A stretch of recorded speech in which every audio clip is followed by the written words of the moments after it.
नमस्कार दोस्तों, आपका दिल से स्वागत है। सही कहा है, किसी महापुरुष ने की चिंता और चिता में सिर्फ एक बिंदु का फर्क होता है। इस दुनिया में कुछ लोग बेवजह चिंता करते तथा बिना किसी कारण ही अपने आप को और मन को परेशान करते रहते हैं। चिंता हमें बीमार करती है और हमारे शरीर को कमजोर और निर्बल बनाती है। आज की इस कहानी में हम सीखेंगे कि क्यों हमें बेवजह चिंता नहीं करनी चाहिए, और मैं आपको वीडियो के अंत में चिंता से मुक्त होने के लिए आसानी से ध्यान कैसे करें, ये भी मैं आपको सिखाऊंगा। चलिए चलते हैं कहानी की ओर। एक गांव में एक किसान था जिसे एक बहुत ही बुरी आदत लग चुकी थी, और वह आदत थी बेवजह चिंता करने की। वो हर समय किसी न किसी चीज की चिंता करता ही रहता। वो हर समय सोचता रहता है कि कहीं मेरे साथ कुछ गलत ना हो जाए, जबकि उसकी जिंदगी में अभी तक सब कुछ ठीक ही चल रहा था। उसके पास एक बड़ा सा खेत था जिसमें अच्छी खासी फसल हो जाती थी।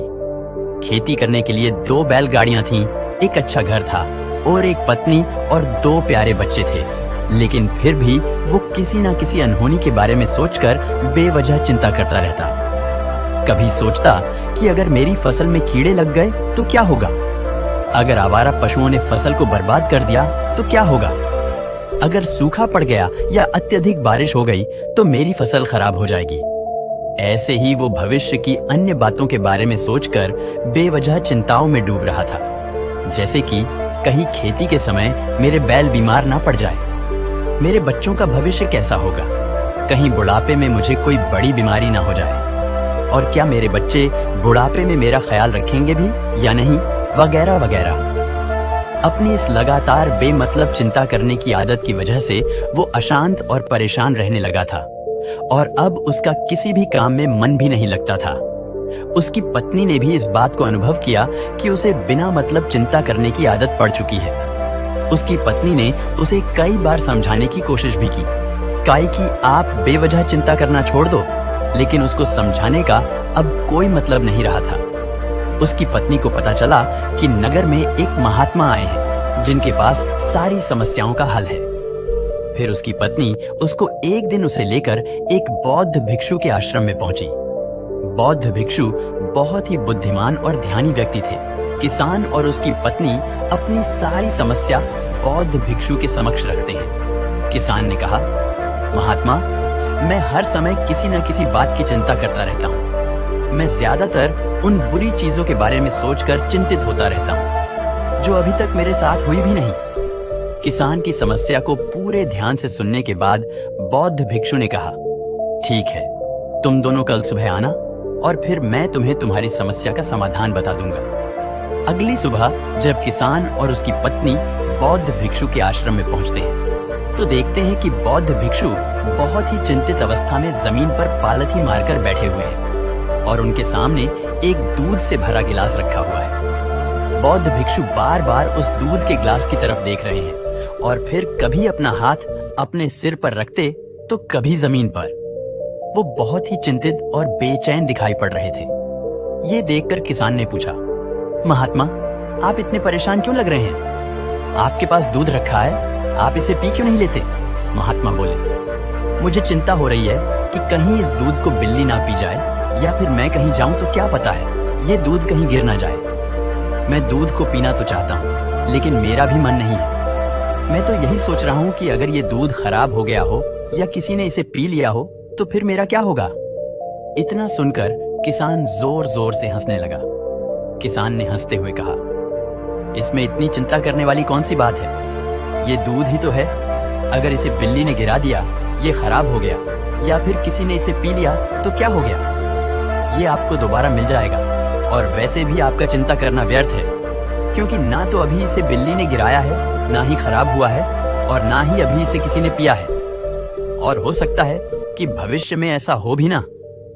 किसान के मुंह से ये बातें सुनकर बौद्ध भिक्षु मुस्कुराए और बोले, मैं भी तो तुम्हें ये ही समझाने का प्रयास कर रहा हूँ कि भविष्य की उन घटनाओं की चिंता करना व्यर्थ है जो अभी हमारे साथ हुई ही नहीं, और बहुत ज्यादा संभावना है कि वो घटना कभी होगी भी नहीं, और अगर हो भी गई तो जिस चीज को तुम्हें एक बार हासिल कर सकते हो उसे तुम दोबारा भी हासिल कर सकते हो, और अगर नहीं कर पाए तो कोई बात नहीं, क्योंकि समस्याओं के आने के साथ ही उन समस्याओं का सामना करने की हिम्मत भी अपने आप ही आ जाती है। यह बातें सुनने के बाद किसान को लगा जैसे किसी ने उसके गाल पर एक थप्पड़ मारकर उसे नींद से जगा दिया हो। उसे महसूस हुआ कि वो भी तो यही गलती कर रहा है। वो भी तो भविष्य की उन घटनाओं के बारे में सोचकर चिंतित हो रहा है जो अभी तक घटी ही नहीं और शायद कभी घटेगी भी नहीं। फिर किसान बौद्ध भिक्षु के चरणों में गिर पड़ा और कहने लगा, गुरुवर, इतनी आसान में मुझे मेरी गलती का एहसास करवाने के लिए आपका बहुत बहुत धन्यवाद, और मैं आज से पूरा प्रयास करूंगा कि मैं बेवजह चिंता करना बंद कर दूंगा। जापान में एक लोकप्रिय कहावत है कि अगर तुम चल रहे हो तो सिर्फ चलो, अगर तुम खा रहे हो तो सिर्फ खाओ, लेकिन एक समय में सिर्फ एक ही काम करो, चिंता ना करो। इस लोकप्रिय कहावत के अर्थ ने मुझे हैरान कर दिया था, और सच कहूं तो मुझे ऐसा लगता है कि कहावत के अर्थ में ही वो राज छुपा है, जिससे अगर किसी ने अच्छे से समझ लिया और अपने जीवन में उतार लिया तो वो चिंता के बंधन से हमेशा हमेशा के लिए मुक्त हो जाएगा। इस कहावत के अर्थ के बारे में हम आगे बात करेंगे, लेकिन उससे पहले देखते हैं कि हमारे दिमाग में किस तरह के विचार ज्यादा चल रहे होते हैं। पहला, क्या मैंने ये काम सही से किया? दूसरा, क्या मैं इसे और बेहतर कर सकता था? तीसरा, इसका परिणाम क्या होगा? और चौथा, लोग मेरे और मेरे काम के बारे में क्या सोच रहे होंगे? ये ऐसे कुछ विचार हैं जो हमारे दिमाग के सिस्टम में ज्यादातर समय चलते रहते हैं, लेकिन हमें पता नहीं चलता, क्योंकि हमने इन विचारों के साथ जीना सीख लिया है। और हमारा दिमाग काम भी ऐसे ही करता है कि अगर हमने इसे किसी काम को कई बार कर लिया तो फिर ये उसे अपनी आदत बना लेता है, और फिर हमारे चाहे बिना भी उस काम को करने का प्रयास करता है। इसे लत भी कहते हैं। शुरुआत में तो हम किसी भी काम को अपनी इच्छा से पूरे होशो-हवास में करते हैं, लेकिन बाद में वो हमारी आदत बन जाता है, और फिर हम बस बेहोशी की हालत में बिना सोचे समझे उस काम को करते चले जाते हैं। जब एक बच्चा छोटा होता है तब उसे पता नहीं होता कि चिंता क्या है, लेकिन जैसे ही वो बड़ा होता है माँ बाप उसे कहना शुरू कर देते हैं कि बेटे, आपको होमवर्क करना है, आपको उसकी चिंता नहीं हो रही? आपके एग्जाम आने वाले हैं, आपको उसकी चिंता करनी चाहिए। और ऐसे ही ना जाने कितनी सारी चीजों के लिए बच्चों के आसपास के लोग उसे चिंता करने के लिए कहते हैं, और वो छोटा बच्चा इस बात को मान लेता है कि अच्छा, किसी भी काम को करने के लिए हमें उसकी चिंता करनी पड़ती है, और फिर वो भी किसी काम की घटना के बारे में बार बार सोचने लगता है। शुरुआत में तो वो ये काम जानबूझकर करता है, लेकिन धीरे धीरे उसका मन इसे अपनी आदत बना लेता है, और फिर ना चाहते हुए भी उसका मन एक ही विचार के बारे में बार बार सोचता रहता है, और फिर वो अपनी पूरी जिंदगी चिंता के इस जाल में फंस कर रह जाता है। लेकिन अब प्रश्न यह उठता है कि इसका समाधान क्या है? तो इसका समाधान है ऊपर बताई गई जिन कहावत का अर्थ यानी जागरूकता। हमें अपने विचारों के प्रति जागरूक होना पड़ेगा। हमें थोड़ी देर रुककर इस बात पर ध्यान देना होगा कि कहीं हम ना चाहते हुए भी एक ही घटना के बारे में तो बार बार नहीं सोच रहे हैं। हमें पूरी जागरूकता के साथ ये देखने का प्रयास करना होगा कि पूरे दिन हमारे अंदर किस तरह के विचार उठते रहते हैं। अब आप पूछ सकते हैं, केवल जागरूकता क्या करेगी? मैं कहता हूँ यह काफी है। ये मन को शांत करने के लिए पर्याप्त है, मन को अपने स्वभाव का एहसास कराने के लिए पर्याप्त है, और जीवन में जागरूकता लाने का सबसे आसान तरीका है ध्यान करना। और ध्यान करने का आसान तरीका गौतम बुद्ध ने बताया है कि आप एक जगह शांति से बैठिए और अपनी आंख बंद करके अपनी सांस के आने और जाने को ध्यान से देखते रहें। बस आप केवल अपने सांस के अंदर बाहर को अच्छे ध्यान से देखें, तो आप पाएंगे कि आपके दिमाग में कोई विचार बिल्कुल नहीं आएंगे।